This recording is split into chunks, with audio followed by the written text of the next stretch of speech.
Welcome back to Sermon Rewind. My name is Todd, and with me, as always, is Jordan. Afternoon, Todd. Afternoon. Good to see you. Or morning or evening. It is afternoon today. Yeah, it is afternoon today. We are not in the book of Acts. Not this week, no. We are taking a little slight detour, but we'll be right back in following week to the ends of the earth, the following week. Yeah. Again, there is no time, but there's also no calendar in Sermon Rewind, but we'll just tease it and say, yes, it's Thanksgiving week. There you go. Yeah. And so you did the 5 anchors of thankfulness, Mm-hmm.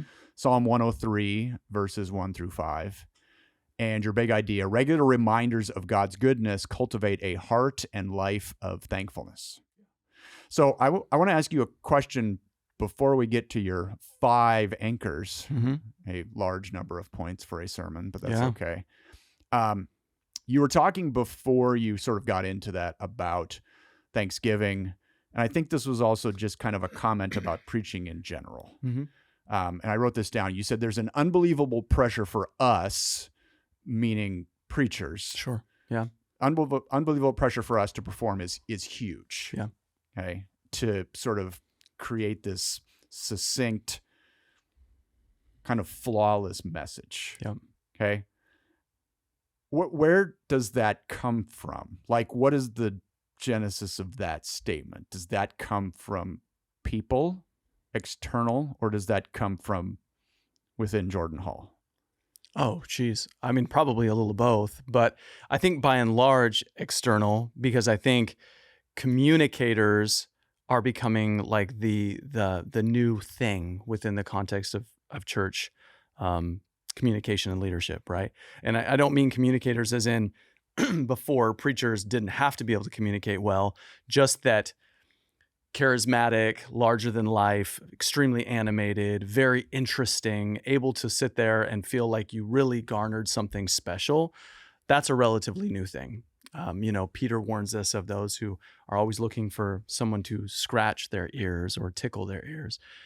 So I just think there's an increased pressure from the outside, raising the bar of what a good preacher is, that I think in some regards like goes sideways, and we feel it. Maybe it's just me speaking out loud in this moment, but I think most preachers would agree there's a felt pressure to put together a sermon that gives you very specific guidelines and ends on a great hook so that you feel like you left the service after 80 or 90 minutes with something for your week, right? Sometimes I think that's perfectly fine. And then other times I think it's important for us to remember that like this isn't a performance.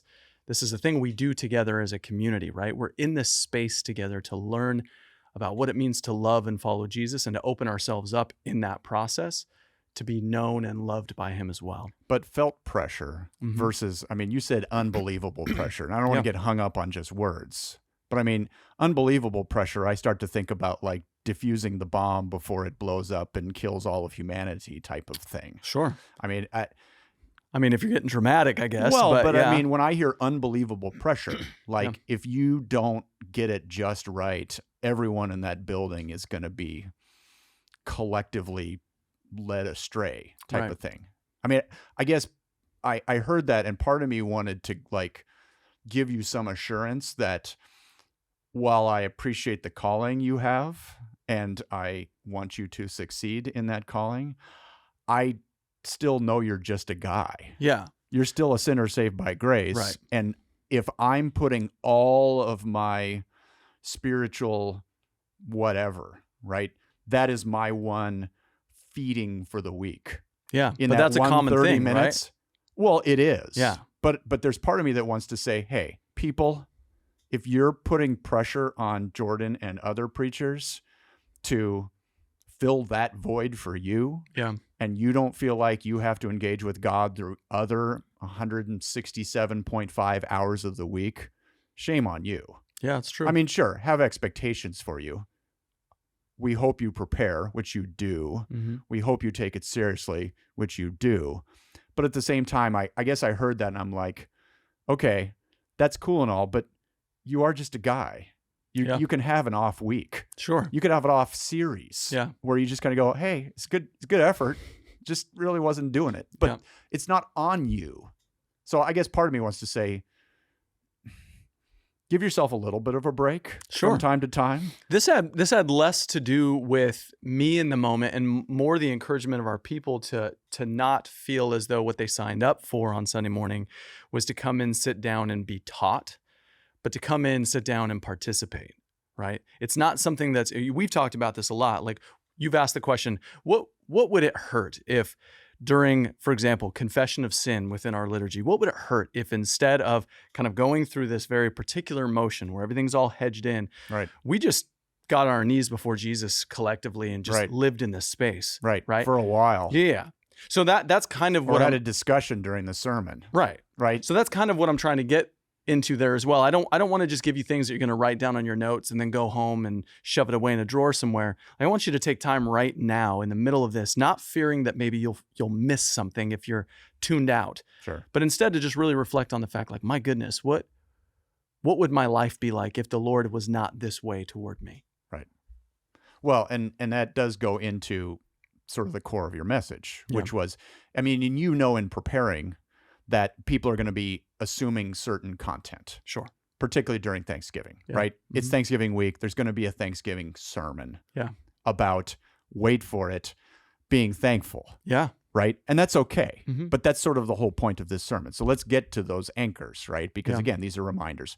Anchor number 1, where there is sin, God has offered forgiveness. Mm-hmm. Not a revolutionary idea. Right. But let me ask you this. Do you think it's harder for particularly the longtime churchgoer to understand the depth of our sin? Or is it harder for us to understand the extent of God's grace in covering that? Oh, shoot. That's a great question. I would say, gosh, I mean, this is not fair to what you're asking. I would say it's primarily both. Sure. You know what I mean? Like, I don't know that either of those are well thought out or even considered very often. I think maybe if I can add to that, I think maybe what is more concerning for me is that the longer you've been in the faith, the less you think about your sinfulness and the amount of grace that is being poured out for you on a daily basis. Right. I think you just stop thinking about it. Right. You kind of have a genesis usually. Like, maybe it was, well, I've always been here and I was baptized as a baby and raised in the church and I've always kind of just believed. Therefore, you don't necessarily put your finger on any one thing, but maybe you had an experience in college that you felt an incredible amount of shame over, and thankfully God like really redeemed and transformed your heart. So that's where your genesis is. Right. Like, everybody has that starting point. And the further you get away from that starting point, the less aware you are, or maybe the less just connected you are with just how incredible it is and how available it is for you. So anchor number 2, where there is suffering, God has offered healing. You talked about sort of the physical aspect of that. Yeah. And you were talking about the idea that we should rejoice, basically the idea that we should rejoice with any day that we're still alive. Correct. Yeah. Right.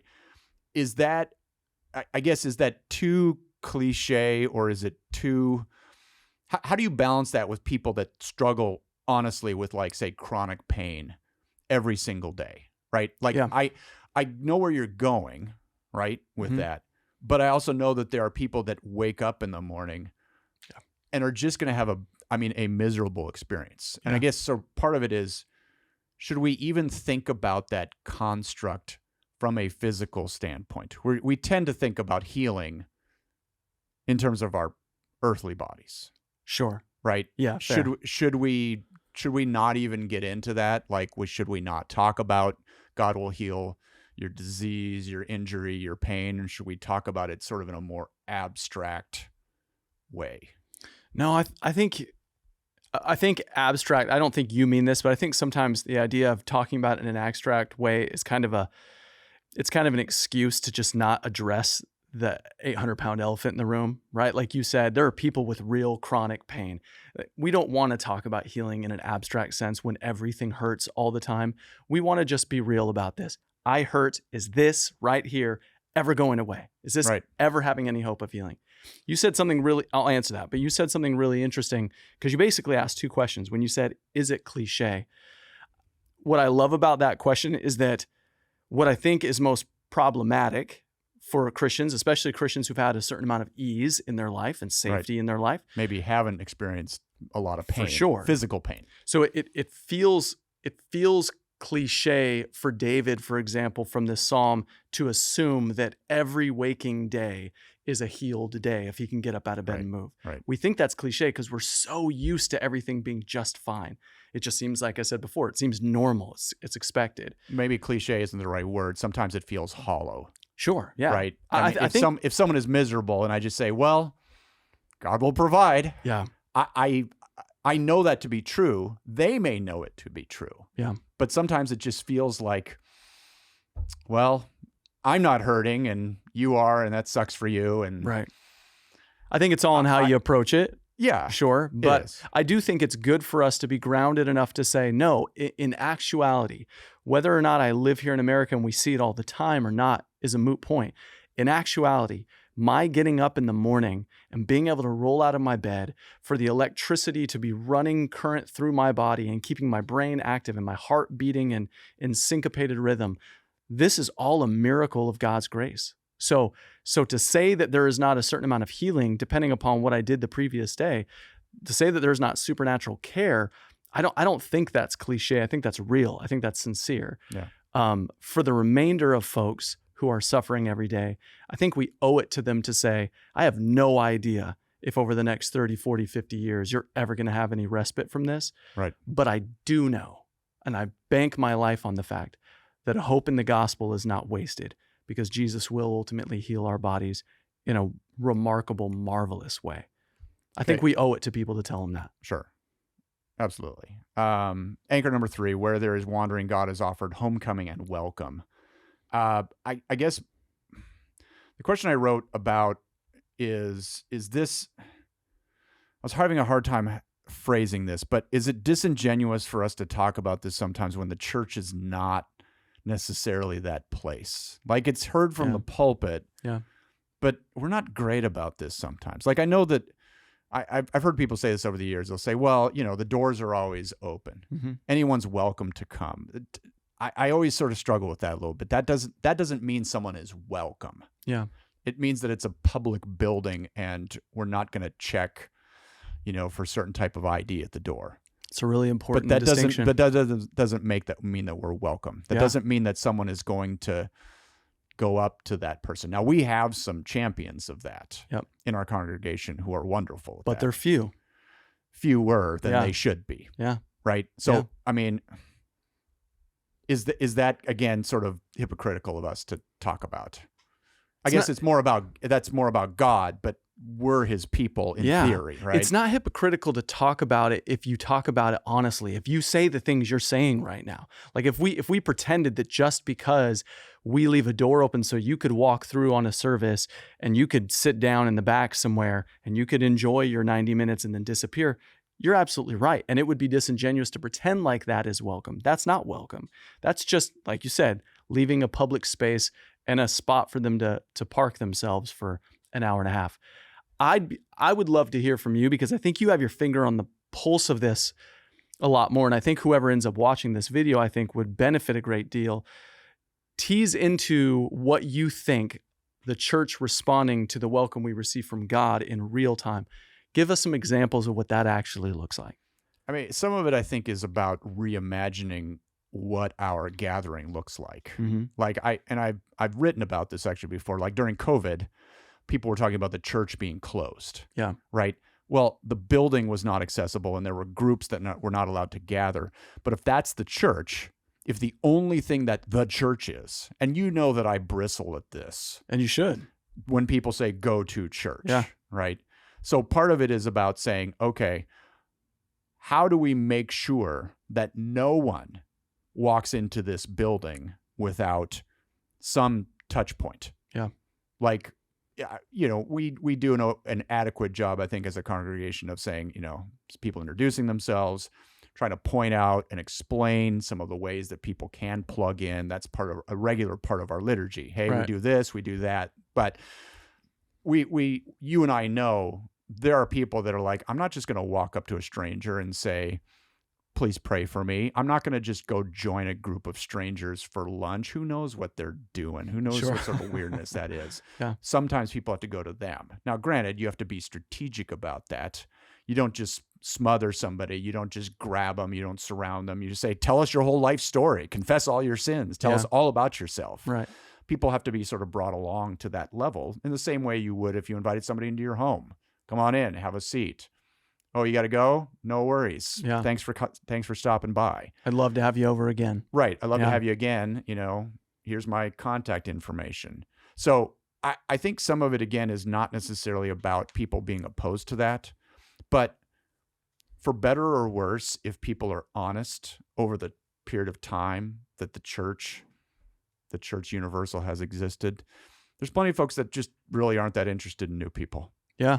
Their people are there. That's a really good point. And again, and why do you think that is? Well, because full disclosure, if I have a choice between inviting my existing group of friends over for the weekend or inviting someone entirely new where I have to walk through, manufactured conversation and not really know whether or not we're going to connect on things and not know whether it's going to be awkward, sometimes I choose my friends. Yeah. I just choose my comfort zone. It's easier. And it's it's a comfort zone, but it's also just about effort. Yeah. It's a lot of work. Yeah. It's a lot of work to have a conversation with people, because this.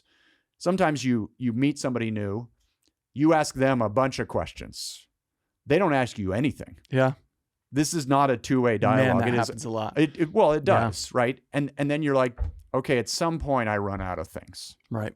At some point it's hard for me to just keep asking. You invite them to things. Maybe they do come to stuff. They never reciprocate. Yep. And then you say, well, what does the community of believers look like, right? We want there to be sort of this exchange, but at the same time, we can't expect that. Sure. So in some ways, you asked what it looks like. I think what it looks like sometimes is saying, look, this time, this space is not mine. Yeah. I don't go Sunday morning to be fed. I don't go Sunday morning to just enjoy myself. I don't ask for that body to just pour into me. If they do, great. People ask who I am, fine. But that space and that time is not necessarily conducive to building discipleship relationships anyway. Yeah. You're getting a lot of information thrown at you. You got a bunch of people in a room. You're going to have to, that's going to be a launch point. Yep. There's got to be a lot of other stuff that goes on. Yeah. And so therefore you have to sort of think through, what does it look like for somebody to walk onto our campus? And that's everything from touch points to signage to programming to everything. Yeah, well said. So, all right, let's keep moving. Anchor number 4, there's ignorance. Where there is ignorance, God has offered wondrous mercy. Kind of the question I wrote is, how do we know the depth of our ignorance? We're all missing stuff. We think we're pretty smart, by the way. How do we know the depth? You know the depth of your ignorance by how willing you are to open yourself up to correction. And that goes that's with anything and with anyone, right? We know this from the perspective of, in as much as you are willing to allow the Word of God by virtue of the power of the Holy Spirit to shape and change you into the image of Jesus, and withholding, for the record, whatever type of baggage of your personal life you want to bring into it. So let's say I felt a certain way. This is a cheesy analogy, but let's say I felt a certain way about a sports team, and I didn't necessarily have the facts, the data, the stats on the sports team. I just didn't like them, maybe because of a single player, or because I didn't like the color of their jerseys, or whatever it was. I just didn't like them. That's ignorance, right? That's a lack of information. That's a projection that's not necessarily built on anything sturdy. So I would have to be willing, if I wanted to hold that opinion, but not be ignorant about it, I'd have to be willing to open myself up to the correction of someone who knows better. And then if I still hold that opinion, at least it's informed. You know what I'm saying? Right. That's the difference. People who say, I know enough or I feel comfortable enough to not make any of this be under the microscope or to subject myself to any changing. Just give me a little head knowledge, give me a little bit of tradition, give me some old time church feeling, and I'm good to go. You're stuck in a really terrible rut. To know the depth is to be willing, to be transparent, to be vulnerable enough to open yourself up to be challenged and changed. But I think part of the interesting piece of that is most people don't necessarily view themselves as ignorant. Yeah, it's a shame. Well, but they view themselves as not interested. So to me, sometimes I think of ignorance as people projecting a certain level of knowledge and understanding. You alluded to that a little bit. Sure. You were talking more sort of about just perspectives and opinions on things. Right. I think of ignorance as people say, I know a whole bunch about this subject and here's what it is. Yeah. Versus, I think sometimes people look at that and just say, well, yeah, I could know more. I just don't care. But right? yes, but here's the deal. Wouldn't you admit though that like we wouldn't refer to that as ignorance. We'd refer to that as you said, disinterest. It's kind of malaise. It's not the same. Yeah, it's indifference. Yeah. Right? Ignorance is usually found pretty quickly. Like you as a professional person, if someone begins to speak into a field that you're an expert at, it doesn't take you all that long to realize this person has no idea what they're talking about. They think they do, right? Maybe they read some articles by some crackpot, who knows what. Yeah, typically a split second. Right. But you know pretty quickly, like whether you love them or not, it doesn't matter. But you know quickly if that's ignorance or if this is somebody who knows a lot and is just disinterested. But that's part of why the key is God has offered wondrous mercy. Yeah. Because despite what people might think, there's plenty of times where I just kind of go, okay, I'm just going to give this person some grace. Yeah. I could verbally destroy this person. I could destroy every piece of thing that they just said. And I'm just going to go, I'm just going to love on them a little bit and just say, okay, that's interesting. See, and maybe ask him a question or two, but for the most part, just say, and I feel like that's the point that you're expressing here. Yeah. God can look at us all the time and just say, ugh, God. And here's what I love about my children again, right? Stop all too doing often, stupid stuff. Yeah. Here's what I love about your saying that though, is that I actually don't think the Lord is often willing to extend wondrous mercy to those who are just disinterested. I actually don't think that's the case. Ignorance, there's a lot. Father, forgive them for they don't know what they're doing. That's ignorance, right? He's quick to that. But to people who do, for example, like the Israelites, who God himself would say, you had the prophets, you had the law, you had the covenants, you had the promises, you had the worship in the temple. To them, because they knew and they had access but didn't have any interest, Right. He was pretty furious. It's a very different posture. Last anchor, number 5, where there is lack, God can offer abundance and grace. Yeah. I sort of wrote a multi-piece question on this, but basically it comes down to how do we communicate this to people who don't feel that? And we were talking a little bit in the pre-show about a statement you'd made about people having access to different stuff. We still sort of attach abundance to material things. Stuff, yeah. You know, good paying job, you know, stable housing, stable relationships, you know, access to entertainment, that sort of stuff. But we have a ton of people. Now, again, we can always break out the stats of, you know, say the United States compared to other countries where, you know, the poorest of our poor is wealthier than, you know, way more than the people there collectively, type of thing. But that doesn't change the fact that your reality is your reality. Yeah. And there's plenty of people that don't feel a sense of abundance. For sure. They feel Context matters. Back to the healing piece. Yeah. There are people that we have people in our congregation that, you know, maybe are unemployed. They're in bad relationships. They don't feel like they can access certain stuff, and they feel a sense of despair related to that. So how do we, again, similar to the healing question, how do we communicate that in a way that isn't going to minimize where they are? Yeah. Right. And what they're going through. Great question. You know, how do you differentiate, say, hey, I mean, can you say, you know, that stuff doesn't matter. The fact that your cupboard is a little bare, the fact that your job is precarious, the fact that you've had bad relationship after bad relationship, don't worry about that stuff because that's not ultimately that important. What's important is that God loves you and God has a plan for your life, even if your life on earth right now feels pretty lousy. Man, yeah. Dang, Todd, that is actually a really, really important question for Christians to wrestle with, because we have a tendency to go, kind of do one or the other. We look at somebody and we're worried maybe God won't deliver on whatever that need is, whether it's a job or a relationship or food or health. So we tend to like steer clear of that, and we almost demonize those things, right? You don't need that. Those are worldly things. It's not all that important. You just need Jesus, and Jesus will just sort of make everything fine. Or we flip the script and we go the other direction and we go real light on Jesus when we see people that have access to great jobs and life-giving relationships and abundance of various other earthly things. And I think both parties have robbed people of what the Christian would refer to as otherworldly joy. we have no business telling people what they can and can't have access to, what they will and won't have access to, because we don't know. Right. God ultimately makes the sunshine and the rain pour on the wicked and the righteous alike. We Right. don't know. What we do know is this, and what we should communicate is this, that whether you have a little or whether you have a lot, both of those things are empty and vapid. As Augustine said, our hearts are restless until they find their rest in you. The Christian's job is to communicate that Jesus invading the life of the other person is the abundance we speak of.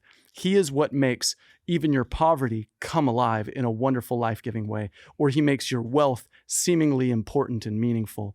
A life without him in the midst of those things is what, excuse the term, it's what sucks about human life. Right. So our articulation of the abundance that God gives is not more stuff. It's the way in which he, through his Spirit and his grace, makes those stuff matter. You know what I mean? Right. That's what we communicate. All right. Well, I hope you stay anchored Yeah, me to too. your thankfulness. Yeah, I hope so too. Thanks again for joining us on Sermon Rewind. We hope you have a Thanksgiving that is a time to ponder, a time to think about the things that we have, a time to trust that God will provide and that God has a plan for what you're going through. So thanks for joining us again on Sermon Rewind. Thanks for watching.